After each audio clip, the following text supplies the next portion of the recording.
नमस्कार, स्वागत है आप सभी का टारगेट ऑन इंजीनियर्स पर।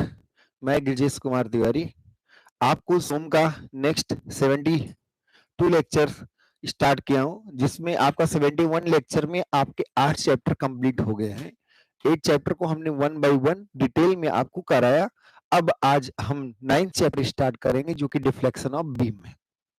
ठीक है, रेगुलर अगर क्लासेस आप अटेंड कर रहे होंगे तो आप बहुत बेहतरीन तरीके से सारी चीजें समझ रहे होंगे, आपको कोई कहीं समस्या नहीं आ रही होगी। तो ये ध्यान रखिए कि अब आगे की क्लासेस ठीक है, छोटे छोटे चैप्टर्स हैं, जल्दी जल्दी कंप्लीट होंगे। अगर आज से आप क्लास ज्वाइन कर रहे हैं तो आपको क्लियर होगा कि हम सब लोग कर क्या रहे हैं। पहले थ्योरी करा रहे हैं, उसी थ्योरी के बीच में कुछ क्वेश्चंस कर रहे हैं, और फिर हम सब लोग जो प्रैक्टिस सीट आपको दी जा रही है, उस प्रैक्टिस सीट को डिटेल में वन बाय वन सारे क्वेश्चन करा रहे हैं। ठीक है, जो लोग शुरू से जुड़े हुए हैं उनको कोई समस्या नहीं हो रही होगी। सोम के पूरी आप नब्ज को पहचान गए होंगे, और ये चाहे आप किसी भी ए और किसी भी जेई एग्जाम की अगर तैयारी कर रहे हैं, तो ये सारे लेक्चर्स आपके लिए बहुत ही अच्छे और बहुत ही इंपॉर्टेंट होने वाले हैं। ठीक है, तो अब हम सब लोग आगे क्लासेस स्टार्ट करते हैं, और उसमें हम सब लोग जानेंगे डिफ्लेक्शन ऑफ बीम के बारे में जानेंगे।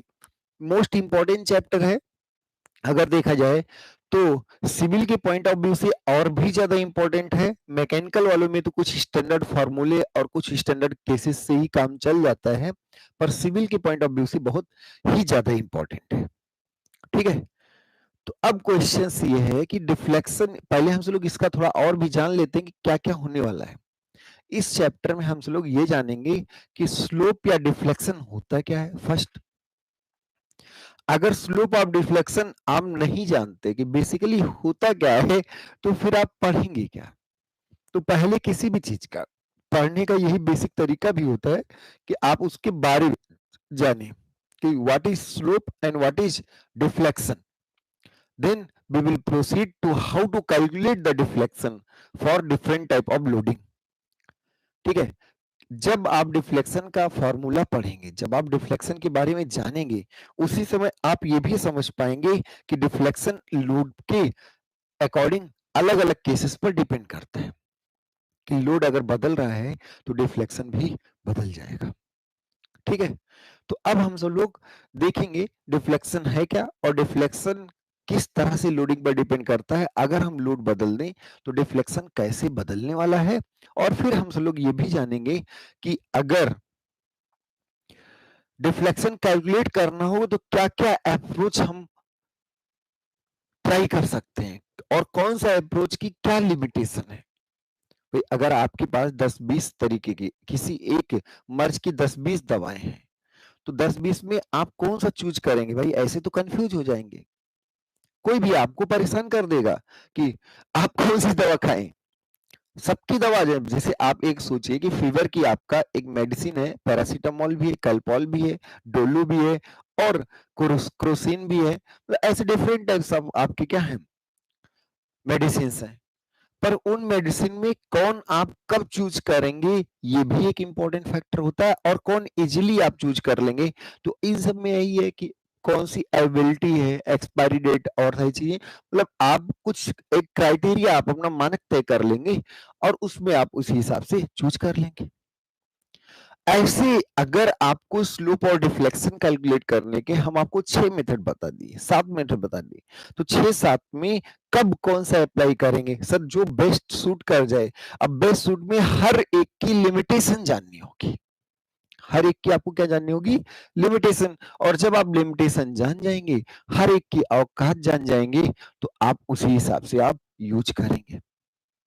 ठीक है, तो अब हम सब लोग चैप्टर स्टार्ट करते हैं। चैप्टर 9, तो chapter 9 is slope and deflection of beam. देखिए डिफ्लेक्शन तो पहले भी कर चुके हैं, अगर हम आपसे ध्यान से देखें तो डिफ्लेक्शन हम सब लोग फर्स्ट टाइम भी कर चुके हैं। अगर कोई एक मेंबर है और इस पर लोड पी लग रहा है, इस पर लोड क्या लग रहा है, पी लग रहा है, तो इसका इलोंगेशन, अब ये इलोंगेशन जो है ये एक्सियल डिफ्लेक्शन है। ये क्या है, एक्सियल डिफ्लेक्शन। तो एक्सियल डिफ्लेक्शन जो आपका आया था, delta equal to P L upon A, ये आप कर चुके हैं, बशर्ते ये बीम क्या होना चाहिए, prismatic load with elastic limit होना चाहिए, और ये आपका लोड इंटायर लेंथ पे कांस्टेंट होना चाहिए, एरिया कांस्टेंट। तो डेल्टा, ये एक्सियल डिफ्लेक्शन आप कर चुके हैं। डिफ्लेक्शन क्या था एक्चुअल में, जैसे यहां से यहां तक अगर हम देखें तो इन दोनों पॉइंट्स के बीच की डिस्टेंस कुछ है। जब आप लोड लगाओगे तो क्या ये पहले अनडिफ्लेक्टेड शेप था, ये पहले क्या था, अनडिफ्लेक्टेड शेप। अब उन्हीं दोनों पॉइंट्स के बीच की डिस्टेंस बदल गई, अब जो डिस्टेंस है वही नहीं है। पहला क्या है, अनडिफ्लेक्टेड लेंथ, और एक क्या है, डिफ्लेक्टेड लेंथ। तो डिफ्लेक्टेड लेंथ और अनडिफ्लेक्टेड लेंथ के डिफरेंस जो डिफरेंस है वही क्या है, एक्सियल डिफ्लेक्शन है। ये आप कर चुके हैं। स्टेप बार का भी केस है, सेल्फ बेट का भी केस है, तो हमने आपको डिफरेंट टाइप्स ऑफ केसेस करा भी दिए हैं। ठीक है, सब में आपने डिफ्लेक्शन अच्छे से किया भी है।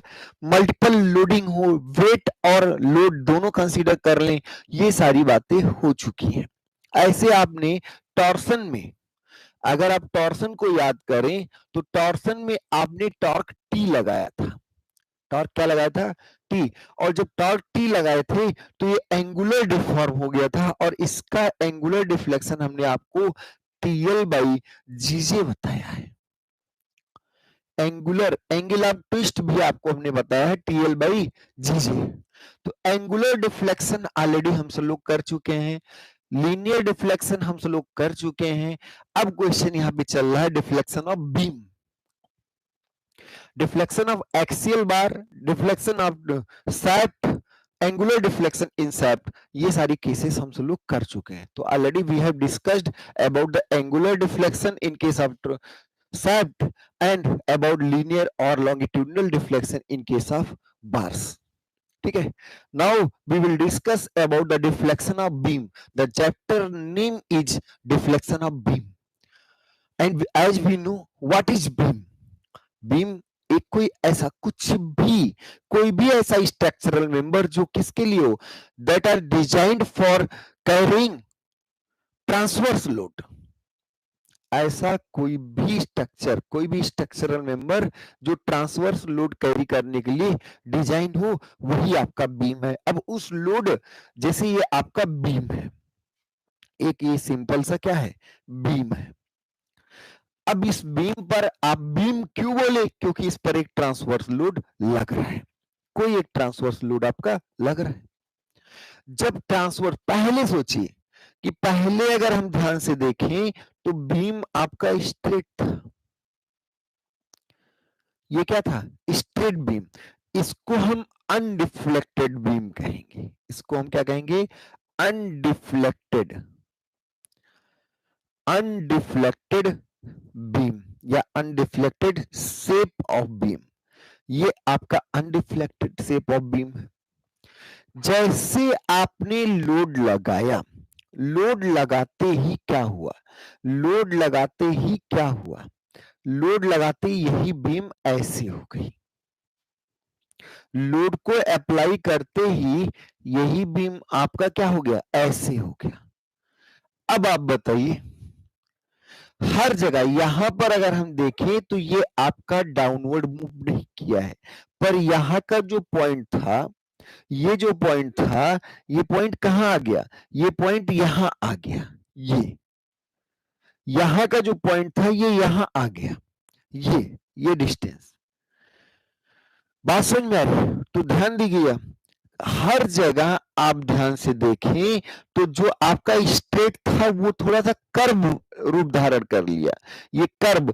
और ध्यान रखिए, किसी भी सेक्शन का डिफ्लेक्टेड और अनडिफ्लेक्टेड, नीचे वाला क्या है, डिफ्लेक्टेड शेप, ये क्या है, deflected shape,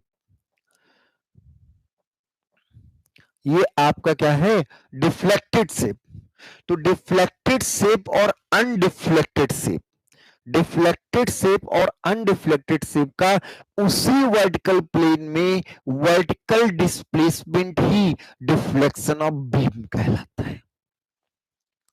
deflection of beam कुछ नहीं है, डिफ्लेक्शन आपका एक तरीके का डिस्प्लेसमेंट है। किसका डिस्प्लेसमेंट है? जो पार्टिकल यहां था वो पार्टिकल यहां आ गया। तो जो पार्टिकल किसी, अब देखिए हर जगह का आपका डिफ्लेक्शन अलग अलग होगा, हर जगह का डिफ्लेक्शन क्या होगा? अलग अलग। तो क्वेश्चन ये है कि किसी भी जगह का डिफ्लेक्शन क्या है? तो किसी एक सेक्शन का डिफ्लेक्शन उसी के अनडिफ्लेक्टेड और डिफ्लेक्टेड शेप के वर्टिकल डिस्प्लेसमेंट के बराबर होता है। The deflection is the vertical displacement of the cross section from undeflected shape to deflected shape. And deflected shape of the beam is known as elastic curve. This is known as elastic curve. What is elastic curve? Elastic curve is the, कोई भी पूछे what is elastic curve, तो elastic curve is the deflected shape of the beam. The curve form by, curve बनाया गया हो, the curve formed by deflected shape of the beam is known as elastic curve.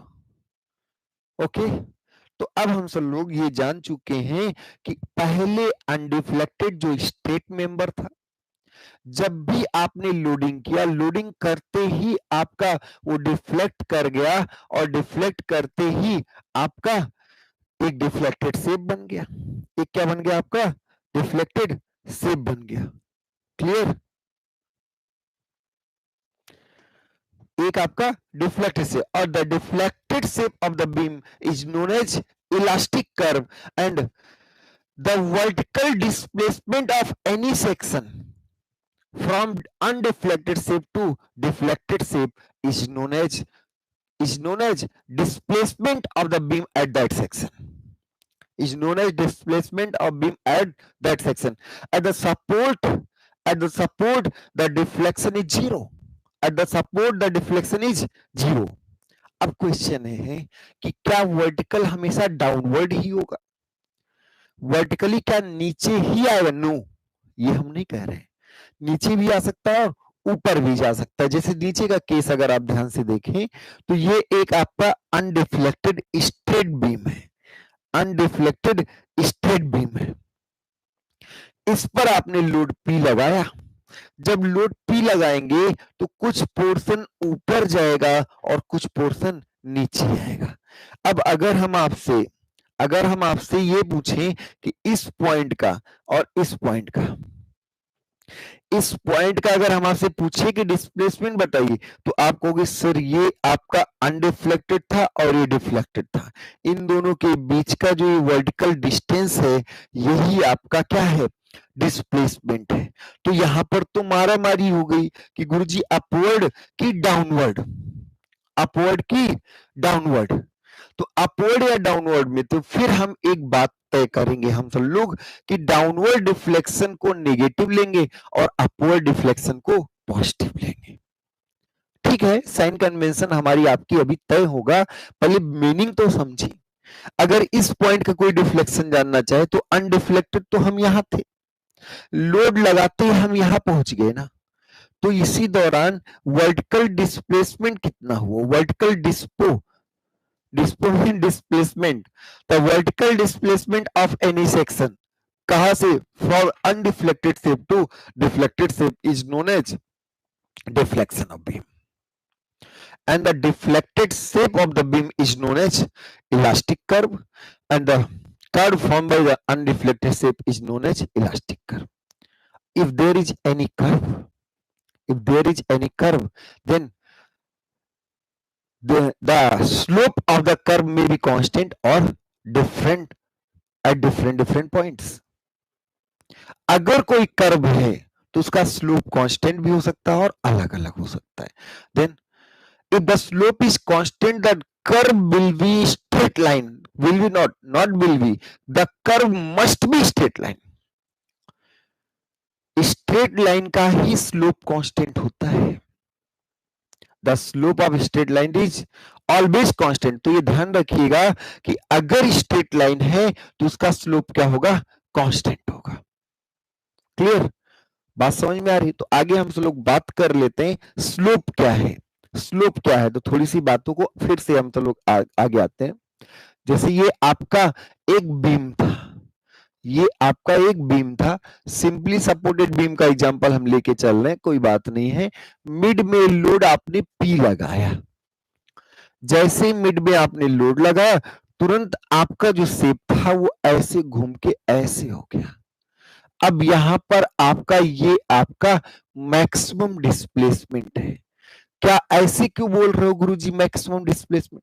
कहीं का भी आप displacement निकालेंगे तो इस वजह से यहां का डिस्प्लेसमेंट, यहां का डिस्प्लेसमेंट, यहां का डिस्प्लेसमेंट, यहां का डिस्प्लेसमेंट, हर जगह का डिस्प्लेसमेंट अलग है, और यही डिस्प्लेसमेंट क्या है? Maximum. This is the maximum displacement. Okay, अभी हम फार्मूले रटा देंगे, अभी तो निकालना समझना ही। अब आपसे ये ग्रीन कलर क्या है, तो ये कहोगे आप elastic. This is elastic curve and this is elastic curve, और this is the deflected shape of the beam due to loading. This is the deflected shape of the beam due to loading. Okay, तो अब यहां पर अगर हम tangent draw करें, यहां पर अगर हम हर जगह क्या करें? टेंजेंट ड्रॉ करें, ऐसे टेंजेंट ड्रॉ करें। तो जब टेंजेंट आप ड्रॉ करोगे तो हर टेंजेंट पर आप ध्यान से देखिए, हर जगह इसका हॉरिजॉन्टल से एंगल बदल रहा है, हर जगह इसका हॉरिजॉन्टल से एंगल क्या हो रहा है? बदल रहा है। क्लियर हुआ? तो किसी भी सेक्शन पर, जैसे यहां पर अगर कोई आपसे स्लोप पूछे डिफ्लेक्शन के लिए, तो आप ये वैल्यू बता दोगे नाप के कि गुरुजी 1 सेंटीमीटर 2 सेंटीमीटर कुछ नीचे आ गया, 1 मिलीमीटर कुछ नीचे आ गया, तो ये आपका डिफ्लेक्शन है। पर अगर आपसे स्लोप पूछा है तो स्लोप के लिए हमेशा हम लोग टेंजेंट ड्रॉ करेंगे। स्लोप के लिए हम लोग क्या करेंगे? टेंजेंट ड्रॉ करेंगे, और टेंजेंट ड्रॉ करते ही आपको उसका हॉरिजॉन्टल से एंगल निकाल लेना है। हॉरिजॉन्टल से क्या करना है? एंगल निकालें। अब ध्यान दीजिए, एक्चुअल में जब आप स्लोप, किसी भी कर्व का स्लोप पढ़े होंगे, जैसे मान लीजिए एक्स और वाई के बीच का ग्राफ है, ये किसी एक्स और वाई के बीच का ग्राफ है, तो आप कहीं भी टेंजेंट अगर ड्रॉ करेंगे तो उस टेंजेंट का पॉजिटिव एक्स एक्सिस से बने एंगल का, ये अगर थीटा है तो टेन थीटा ही क्या होता है? स्लोप होता है, जो d y upon d x होता है, d y upon d x होता है। पर अगर, ध्यान दीजिए, अगर एंगल बहुत स्मॉल हो, अब बीम देखिए नहीं कि बीम एकदम से चरमरा जाएगा, टेढ़ा मेढ़ा हो जाएगा, थोड़ा सा ही कहीं झुक गया, हल्का सा झुक गया, तो ध्यान रखिए अगर स्लोप आपका बहुत कम है, if the angle of deflection is very less, then tan theta equal to theta, and theta is always calculated in radian. ठीक है, तो अगर आपका स्मॉल एंगल है, बहुत छोटा एंगल है, तो थीटा और टेन थीटा दोनों क्या होंगे? सेम होंगे। थीटा एंड टेन थीटा दोनों क्या होंगे? सेम होंगे। तो किसी भी, अब ध्यान दीजिए, किसी भी पॉइंट पर डिफ्लेक्शन वर्टिकल डिस्प्लेसमेंट होता है बिटवीन डिफ्लेक्टेड एंड अनडिफ्लेक्टेड से, और किसी भी पॉइंट पर टेंजेंट ड्रा किए, जो भी टेंजेंट ड्रा किए उसका हॉरिजॉन्टल से इंक्लिनेशन एंगल ही स्लोप होता है, और वही क्या होगा? D y upon d x के बराबर, वही क्या होगा? D y upon d x के बराबर। अब क्वेश्चन मार्क ये है कि ये एक जो आपका डिफ्लेक्टेड तो वही सीधा सीधा था, अनडिफ्लेक्टेड तो आपका क्या था? सीधा था। जो डिफ्लेक्टेड है वही कर्व बना है, और जब कर्व कोई बनता है तो उस कर्व का नेचर जानने के लिए, उस कर्व का नेचर, किसी भी कर्व का नेचर कैसे आप जान पाएंगे? तो किसी भी कर्व का नेचर आप एक्स और वाई में रिलेशन से रिप्रेजेंट करेंगे। भाई कर्व है तो आप 2D कर्व की ही बात करेंगे, 3D में सरफेस बनेगा वो आपकी बस की बात है नहीं। तो 2D कर्व में दो एक्सिस होंगे, और उन एक्सिस में एक एक्स है और एक वाई है, एक्स है और एक क्या है? वाई है। अलग अलग एक्स पर वाई का मान अलग अलग है। जैसे जैसे ये आपको हमने दिया कि ये एक ऐसे डिफ्लेक्टेड कर्व है, तो ये आपने क्या किया कि एक अपने से रेफरेंस मान लिया कि ये x है और ये y है, तो किसी किसी भी x पर y का मान क्या होगा ये कैसे पता चलेगा कि x1 पर ये y1 होगा और x2 पर ये y2 होगा, ये कैसे पता चलेगा? तो ये पता तब चलेगा जब आप इसका फंक्शन जानते हो। फंक्शन जानते हो क्या हो? जब आप इसका कुछ फंक्शन जानते हो और ये जानते हो कि y इक्वल टू कुछ फंक्शन ऑफ x है। अगर आप ये जानते हैं, ये रिलेशन जानते हैं, जैसे मान लीजिए कि y equal to 4a x square हो, एक एग्जांपल, तो अगर ये ऐसे आपको ये पता हो, या y इक्वल टू आपको पता हो log बेस e और x, log x base e, ऐसे हो, कोई भी फंक्शन अगर आपको पता हो तो किसी भी x पर y का मान आप इजीली बता सकते हैं। तो यही आपका टारगेट होगा कि हम किसी भी x पर y का मान निकालें। टारगेट क्या होगा? किसी भी x पर y का मान निकालें। ठीक है, अगर y पता चल गया तो क्या y ही वर्टिकल डिस्टेंस है?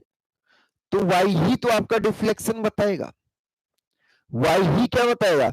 डिफ्लेक्शन बताएगा। तो अब ध्यान दीजिएगा, हम सब लोग कभी भी जब बात करेंगे तो लेंथ को हॉरिजॉन्टल एक्सिस मान लेंगे, एक्स एक्सिस मान लेंगे। x is the horizontal axis which is along the length and x represent the length of the beam। ठीक है, तो अगर आपसे कहीं किसी पर्टिकुलर x की बात कर रहे हैं, हाँ, x का वेरिएशन अगर ध्यान से देखें तो 0 से स्टार्ट होकर और कहां तक जाएगा? l तक। x जो है वो आपका लेंथ को रिप्रेजेंट कर रहा है और x का मान 0 भी हो सकता है, l भी हो सकता है। x का मान क्या हो सकता है? 0 to l। और जब हमें इस कर्व का इक्वेशन निकल जाएगा तो हम किसी भी x पर y भी बता सकते हैं। तो टारगेट होगा कि इलास्टिक कर्व का इक्वेशन डेवलप करना। इलास्टिक कर्व का अगर इक्वेशन हमें पता चल गया कि y इक्वल टू कुछ ऐसा 4x square plus 3x plus 7, तो हम किसी भी x पर, पर्टिकुलर x पर किसी भी लेंथ पर y का मान, y is the deflection of the beam, y is the deflection of the beam. If y is negative, then deflection is downward. Then it indicates, if y is negative, then it indicates that deflection is downward. If y is positive, then it indicates the deflection is upward. Okay, clear हुआ ना? तो ये ध्यान रखिएगा। और ये vertical direction में आपका क्या है? y है। वर्टिकल डायरेक्शन में आपका क्या है? y। In horizontal direction, length represent the horizontal axis, length is represented by horizontal axis and vertical displacement is represented by y. The value of y at any point, at any x, represent the deflection of the beam. If y represent the deflection of beam, then slope, what is slope? Slope is the dy upon dx. The differentiation of y with respect to x represent the differentiation of y with respect to x represent the slope at that point, at that x. Okay, तो हमारा main target एकदम से set है। अब question है कि क्या कुछ हम पहले से बाउंड्री कंडीशंस जानते हैं? क्या हम पहले से कुछ बातें जानते हैं? तो उन बातों के लिए थोड़ी सी चर्चा कर लेते हैं। चर्चा है क्या है? बीम है भाई। बीम कई तरीके का आप सब लोगों ने पढ़ा। अगर आप एसएफडी बीएमडी के लेक्चर को रिवाइज करें, फोर्थ चैप्टर को आप डिटेल में रिवाइज करें, जो हमारे ख्याल से फोर्थ चैप्टर आपका 51 52 लेक्चर का होगा, मतलब 52 या 53 एपिसोड में होगा, तो आप देख लीजिएगा। फोर्थ चैप्टर में हमने आपको टाइप्स ऑफ बीम भी बताया, डिटरमिनेट और इनडिटरमिनेट बीम्स भी बताया। अब अगर आप ध्यान से देखें तो बीम क्या था? बीम कोई एक स्ट्रक्चरल मेंबर था जो ट्रांसवर्स लोड कैरी करने के लिए होता है। क्लियर हुआ ना? यही तो बात हुई थी। और वो आप फिर इसके आगे भी डिटेलिंग ये किए होंगे आप सब लोग।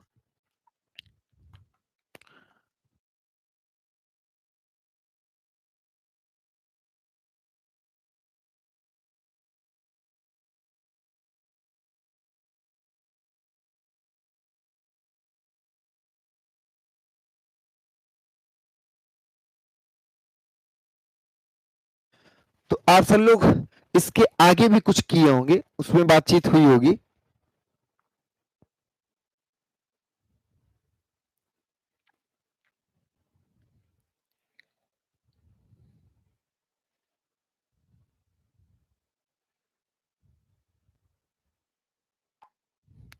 ठीक है, अब इसमें टाइप्स ऑफ बीम में आपने बीम्स तो पढ़ लिया।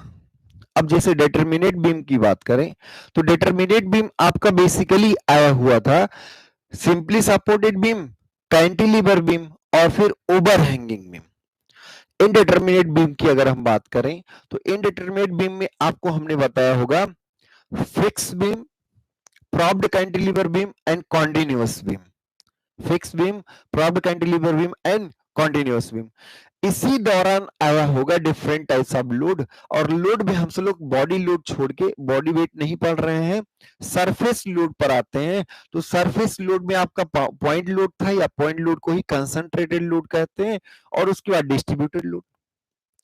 पॉइंट लोड के बाद कंसंट्रेटेड लोड और क्या था, डिस्ट्रीब्यूटेड लोड था। क्लियर हो गया ना? तो आप डिस्ट्रीब्यूटेड लोड में जब आप बात किए होंगे तो डिस्ट्रीब्यूटेड लोड में रेट ऑफ लोड आपके लिए इंपॉर्टेंट हो गया होगा, और डिस्ट्रीब्यूटेड लोड में आपने रेट ऑफ लोड को न्यूटन पर मीटर के टर्म्स में बताया होगा। वो अगर आप ध्यान से देखें तो uniformly distributed, uniformly varying and non uniformly distributed, या फिर नॉन यूनिफॉर्मली वेरिंग। क्लियर हुआ? इसके बाद एक वर्ड है सपोर्ट। एक वर्ड क्या है, सपोर्ट। Types of support. तो क्वेश्चन क्या था कि सपोर्ट क्या था, व्हाट इज सपोर्ट। ये आया कि व्हाट इज सपोर्ट, ये तो बात हुई। अब सपोर्ट में आपने कहा कि गुरुजी सपोर्ट तो आपके बेसिकली 3 होते हैं, उसी का आप कॉम्बिनेशंस लेते रहिए, बनता रहेगा। बेसिकली अगर सपोर्ट देखे तो एक रोलर सपोर्ट, एक हिंज सपोर्ट, और एक रोलर और एक हिंज, और एक क्या था आपका रोलर हिंज के बाद रोलर सपोर्ट, हिंज सपोर्ट, और उसके बाद एक फिक्स सपोर्ट की बात आई थी। उसके बाद क्या आई थी, फिक्स सपोर्ट की बात आई थी। अब रोलर सपोर्ट्स और हिंज सपोर्ट और फिक्स सपोर्ट क्या था, ऐसी सपोर्ट्स जिसमें, ऐसे सपोर्ट छोड़िए, इन case of roller supports, in case of roller support there is only one reaction which will be perpendicular to the surface of the support. Roller में ये नहीं कहेंगे वर्टिकल रिएक्शन होगा, हॉरिजॉन्टल जब होगा तब वर्टिकल होगा। कैसा रोलर लगा उस पर डिपेंड करेगा। रोलर केवल अपनी सपोर्टिव प्लेन के परपेंडिकुलर डायरेक्शन में मोशन नहीं होने देगा, अपने सपोर्टिव प्लेन के परपेंडिकुलर डायरेक्शन में मोशन नहीं होने देगा। तो इसलिए आप कह सकते हैं कि रोलर सपोर्ट क्या है, रोलर सपोर्ट एक ऐसा सपोर्ट है जो क्या है कि अपने प्लेन सपोर्ट प्लेन की परपेंडिकुलर डायरेक्शन में रिएक्शन डेवलप करता है। तो ऐसे, और एक आया था हिंज सपोर्ट। एक क्या आया था, हिंज सपोर्ट। हिंज सपोर्ट को पिन सपोर्ट भी कहते हैं, पिन सपोर्ट, या फिर इसी के साथ साथ टर्निंग पेयर्स भी होगा, हिंज जॉइंट भी होगा, इसके बाद रेवोल्यूट पेयर भी होगा। तो सबको एक ही बात है, हिंज सपोर्ट भी है। हिंज सपोर्ट में दो तरीके के रिएक्शंस होंगे, दो फोर्स रिएक्शन होंगे, वो जाने नहीं देगा पर रोटेशन अलाउ करेगा, रोटेशन अलाउ। तो ऐसे सपोर्ट जो फोर्स को रेजिस्ट करते हैं वो वहां पर डिस्प्लेसमेंट क्या होता है, जीरो होता है।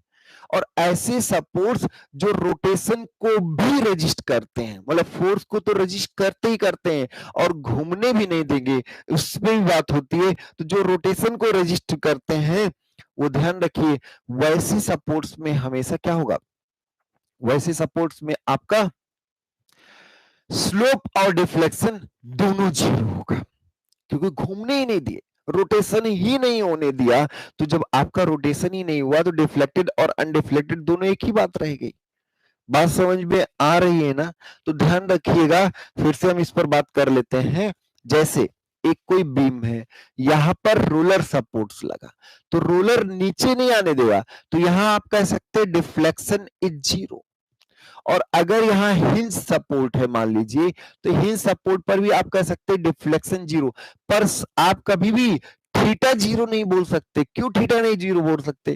क्योंकि ये रोटेशन रुकता नहीं है भाई। हाँ, नीचे नहीं जाने देगा, दाएं बाएं नहीं जाने देगा अगर हिंज है तो यहाँ नीचे ही डाउनवर्ड नहीं आने दिया तो डिफ्लेक्शन तो जीरो है, पर रोटेशन थोड़े रोक रहा है।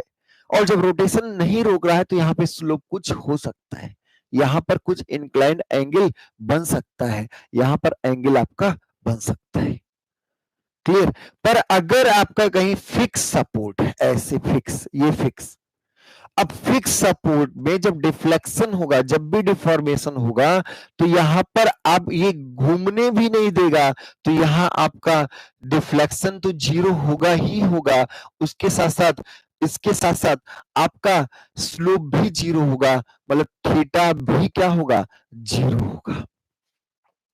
तो ऐसे सपोर्ट जो सिर्फ फोर्स को रेजिस्ट करते हैं, ऐसे सपोर्ट्स जो सिर्फ फोर्स को रेजिस्ट करते हैं, वो क्या करते हैं? डिस्प्लेसमेंट जीरो कर रखते हैं। और ऐसे सपोर्ट जो फोर्स के साथ साथ, ऐसे सपोर्ट जो फोर्स के साथ साथ क्या करते हैं? ऐसे सपोर्ट जो फोर्स के साथ साथ स्लोप को भी रेजिस्ट करते हैं, रोटेशन को भी रेजिस्ट करते हैं, वहां पे स्लोप क्या होता है? जीरो होता है। अब थोड़ा सा हम लोग बुकलेट की तरफ बढ़ते हैं और बातें आगे करते हैं, ठीक है? डिफ्लेक्शन ऑफ बीम, फर्स्ट आया इलास्टिक कर्व, तो डिफ्लेक्टेड शेप जो होता है वही इलास्टिक कर्व है। आगे द डिफ्लेक्शन डायग्राम, क्या कौन सा डायग्राम? डिफ्लेक्शन डायग्राम, अंडरलाइन इसको कर लीजिए। The deflection diagram of longitudinal axis, भाई आप एक लाइन से किसको बना रहे हो? लॉन्गिट्यूडनल एक्सिस, और ये ऐसे हो गया, ये लॉन्गिट्यूडनल एक्सिस था, longitudinal axis. So the deflection diagram of longitudinal axis that passes through the centroid of each cross-sectional area of the beam is called elastic curve. Longitudinal axis, कौन सी longitudinal axis? जो beam के cross section से pass कर रहा है, उसका deflection diagram ही क्या कहलाता है? इलास्टिक कर्व कहलाता है। मींस क्या है? डिफ्लेक्टेड शेप का जो कर्व होगा वही इलास्टिक कर्व कहलाएगा। देख, इन जनरल ये आप समझ गए होंगे, the deflection diagram of longitudinal axis, which longitudinal axis along the length, तो आप मल्टीपल एक्सिस ड्रॉ करते, पर वो एक्सिस जो आपके बीम के क्रॉस सेक्शन से, क्रॉस सेक्शन के सेंट्रॉइड से पास कर रहा हो, ठीक है? तो the deflection diagram of longitudinal axis that passes through the centroid of each cross sectional area of the beam is called elastic curve. In general the supports, कौन सी support? Support that resist the a force, ऐसे support जो force को resist करते हैं, जैसे कि such as pin restrict the displacement. ऐसा कोई भी सपोर्ट जो फोर्स को रेजिस्ट करेगा वो डिस्प्लेसमेंट को रिस्ट्रिक्ट करेगा, वहां डिस्प्लेसमेंट क्या होगा? जीरो होगा। The support that resist, the support that resist a force such as pin restrict the displacement, and those that resist a movement, those support that resist a movement, ऐसे support जो movement को भी resist करते हैं, दो that resist a movement such as fix wall restrict rotation और slope as well as displacement. तो जो रोटेशन को रोकते हैं, जो सिर्फ आपके डिस्प्लेसमेंट को रोकते हैं, सिर्फ फोर्स को रोकते हैं, जहां फोर्स रिएक्शन आता है वहां डिस्प्लेसमेंट जीरो होता है, पर जहां पर फोर्स रिएक्शन के साथ साथ मोमेंट रिएक्शन आता है, क्योंकि रोटेशन अलाउ नहीं करते हैं, तो ऐसे सपोर्ट्स में स्लोप के साथ साथ डिस्प्लेसमेंट भी जीरो होता है, ठीक है? Such as fix wall restricts rotation और स्लोप, रोटेशन को रोकना ही क्या है? स्लोप को रोकना है। रिस्ट्रिक्ट्स रोटेशन और slope as well as displacement. अब आगे क्लियर हो गया होगा, कोई दिक्कत नहीं होगी। Next, deflection of beam. तो what is deflection of beam? What is deflection of beam? What is deflection of beam? अब ध्यान दीजिएगा, वर्टिकल डिस्टेंस, कौन सी डिस्टेंस? Vertical distance. अच्छा, ये बात तब बोली गई है जब बीम को हम हॉरिजॉन्टल मान रहे हैं, जब हम बीम को क्या मान रहे हैं? हॉरिजॉन्टल मान रहे हैं, तो उस समय आपका जो वर्टिकल डिस्प्लेसमेंट होगा वही आपका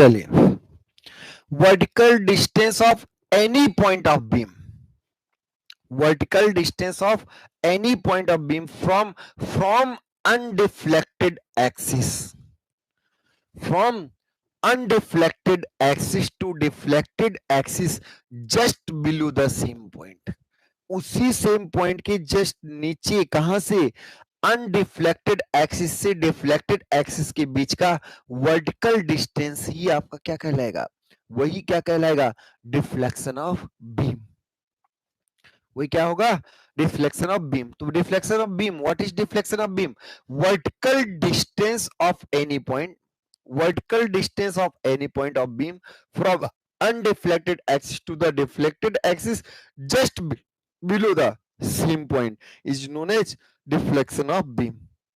तो अब आप क्लियर हो चुके होंगे, कोई टेंशन आपको नहीं लेना। Next, what is slope of the beam, what is slope of the beam. तो ध्यान से देखिए, एंगल बिटवीन, किसके बीच एंगल भाई, एंगल दो लाइंस के बीच की बात होती, तो angle between tangent line, angle between tangent line. अब यहां से अगर आप देखें तो ये आपने एक्स एक्सिस लिया, ये आपने क्या लिया, एक्स एक्सिस, और ये वाई एक्सिस, ये आपका क्या है, वाई एक्सिस, और ये आपका एक कर्व बना, ये आपका एक क्या बना, कर्व, और इस कर्व पर आपने एक लाइन ड्रॉ की, एक क्या की, tangent line draw, tangent line ऐसे ड्रॉ कर दी,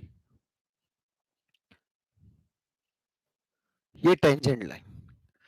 अब टेंजेंट लाइन अगर पहले तो आपका ये हॉरिजॉन्टल था, तो ये इसने कुछ एंगल घूमा, x दूरी पर टेंजेंट लाइन कुछ और थी, dx दूरी पर कुछ और थी, तो आपको क्या कर, the angle between tangent line which is drawn on the deflected curve, जो डिफ्लेक्टेड कर्व पर खींचा गया हो respected to given point and in undeflected axis, undeflected axis और टेंजेंट लाइन, कौन सी टेंजेंट लाइन, उस पॉइंट पर डिफ्लेक्टेड डायग्राम पर खींची गई टेंजेंट लाइन के बीच का एंगल जो होगा वही क्या कहलाएगा, स्लोप कहलाएगा। अब ध्यान दीजिएगा, लेंथ के अलोंग राइट साइड हम क्या लेंगे, पॉजिटिव, राइट साइड क्या होगा, पॉजिटिव होगा, और ये तो कन्वेंशनल भी है, कोई बहुत बड़ी चीज नहीं है।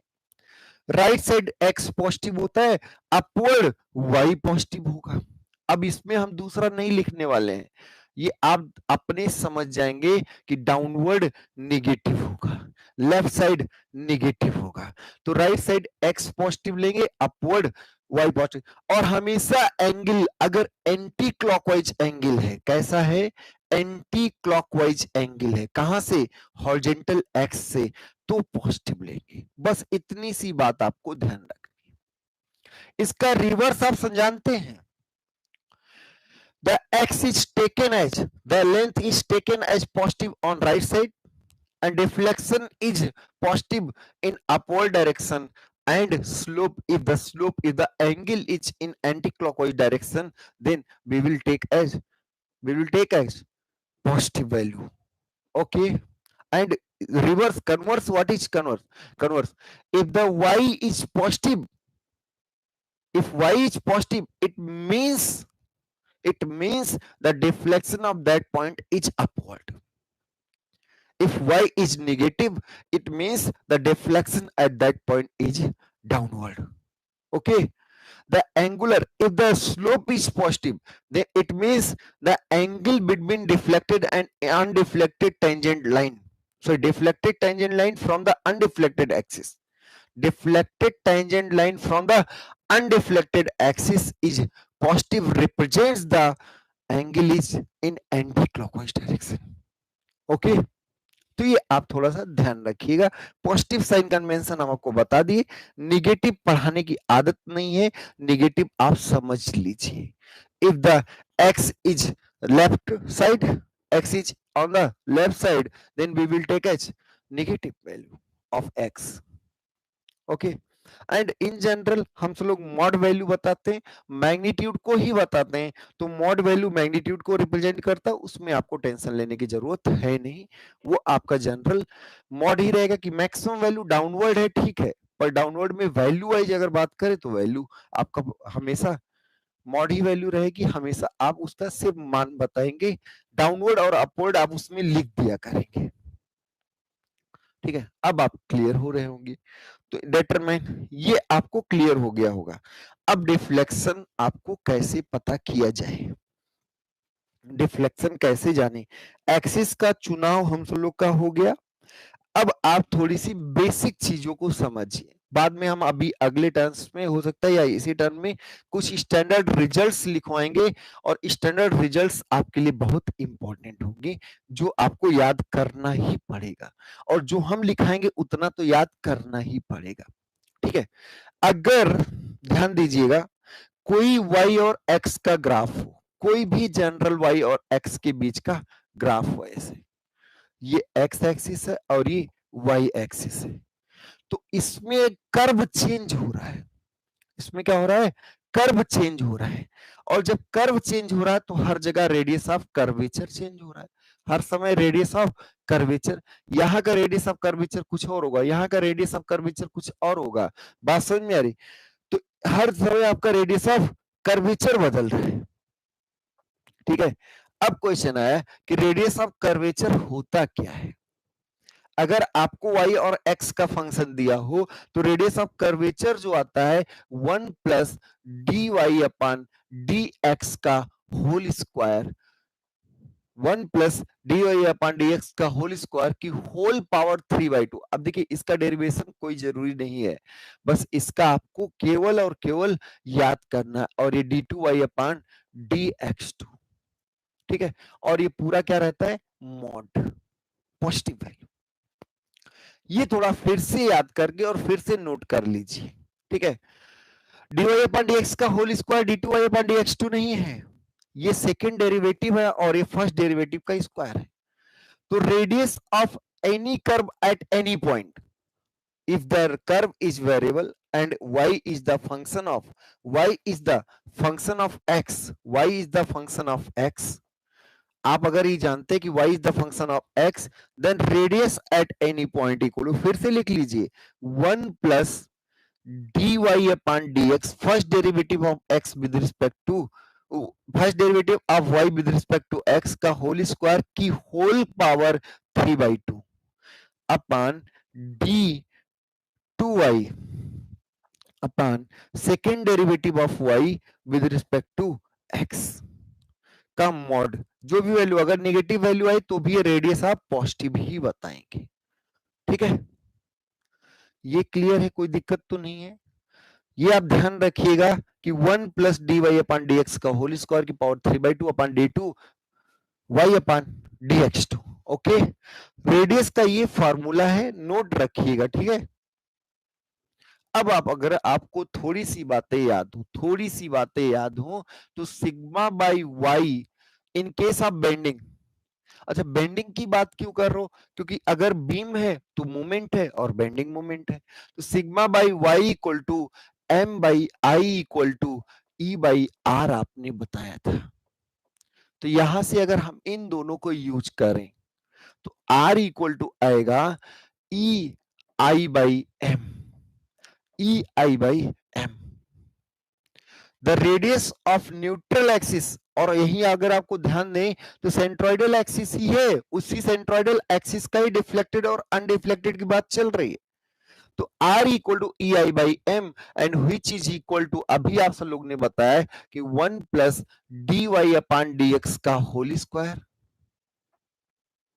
1 plus d y upon d x का होल स्क्वायर की पावर 3/2, और नीचे क्या है, d two y upon d x two. ये ध्यान रखिएगा, radius equal to E I by M and which is equal to 1 plus d y upon d x का होल स्क्वायर की power 3/2 upon d two y upon d x two. Okay, इसमें भी थोड़ा सा ध्यान दीजिएगा, ये रेडियस है, ये रेडियस किसका रेडियस है, radius of curvature of neutral axis, radius of curvature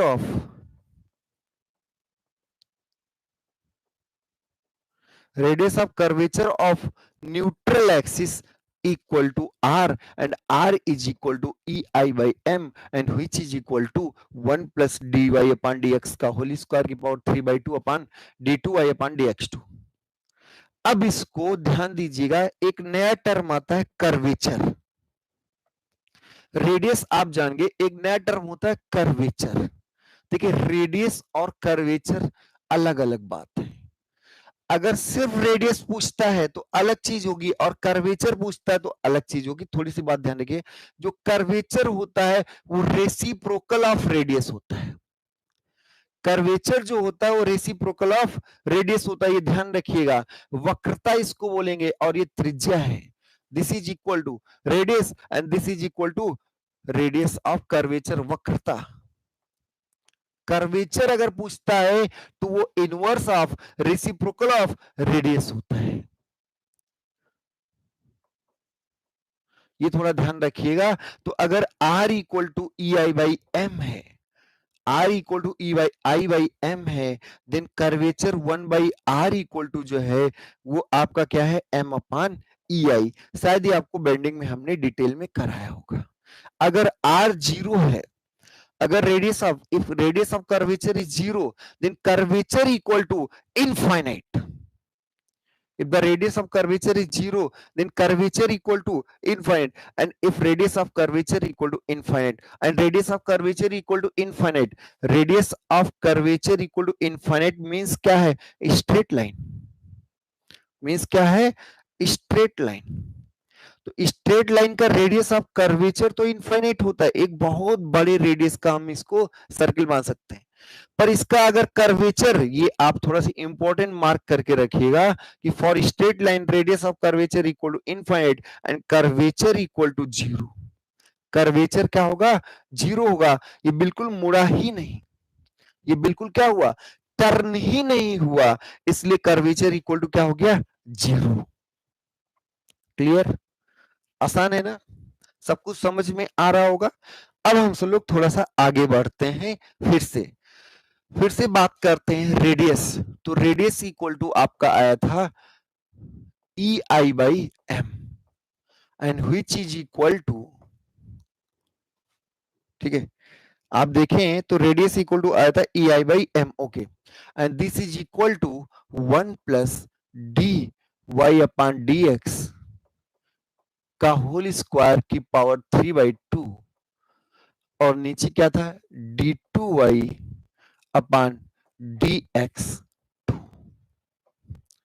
अगर हम इसको ध्यान से देखें तो ऐसे लिख सकते हैं, कैसे लिख सकते हैं, लिख सकते हैं ई आई, ये बहुत ही इंपॉर्टेंट बात लिखने जा रहे हैं, d2y upon dx2, E I d2y upon dx2 equal to m, equal to m 1 plus dy upon dx का होल स्क्वायर की पावर 3/2। ऐसे लिख सकते हैं, ऐसे लिख सकते हैं, ऐसे हम लोग क्या कर सकते हैं,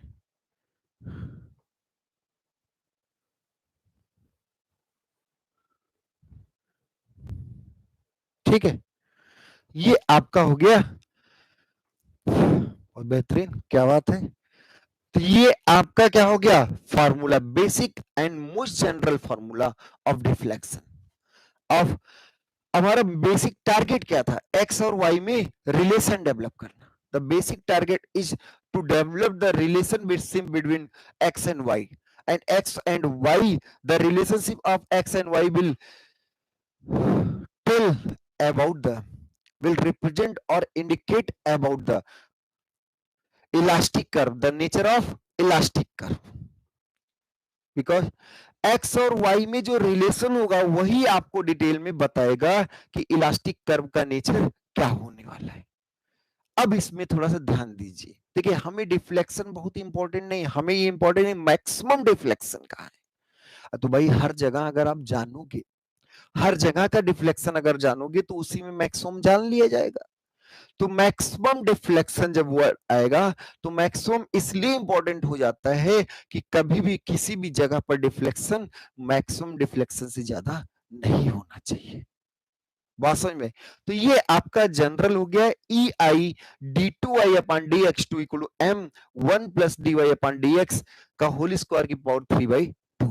ठीक है, ये जनरल है। इसके आगे हम सब लोग डिस्कस करेंगे कि डबल इंटीग्रेशन कहां से आएगा।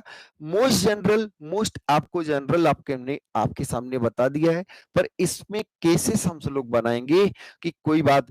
अब जनरल देखिए, स्लोप इन जनरल छोटा ही होता है। इन जनरल स्लोप, स्लोप क्या था? स्लोप आपका डेरिवेटिव था, या फिर स्लोप आप ये बोल सकते हैं कि वो आपका एंगल ही था। तो स्लोप इन जनरल जीरो। अब देखिए ये बहुत छोटा है और इसका स्क्वायर तो और छोटा होगा। ये मान लीजिए 0.001 है, तो स्क्वायर करोगे तो 5 टाइम्स 0 1 आ जाएगा, 0.00001 आ जाएगा। तो आप 1 में ऐड करो तो कोई फर्क नहीं पड़ने वाला है। तो आगे से हम इसको निग्लेक्ट मानेंगे, और जब ये निग्लेक्ट मानेंगे वहीं से आपका डिफ्लेक्शन का डबल इंटीग्रेशन का फॉर्मूला आ जाएगा। वहीं से आपका क्या आ जाएगा? डिफ्लेक्शन का डबल इंटीग्रेशन का फॉर्मूला आ जाएगा। ठीक है, तो यहां पर आज के लेक्चर को हम विराम देते हैं। आज हम सब लोगों ने सिर्फ basic what is deflection and what is slope and देखिए axial deflection and torsional deflection already हम सब लोग पढ़ चुके हैं। तो सिर्फ हम सब लोग ने बीम, डिफ्लेक्शन ऑफ बीम और slope of beam at every section हम सब लोग ने जाना।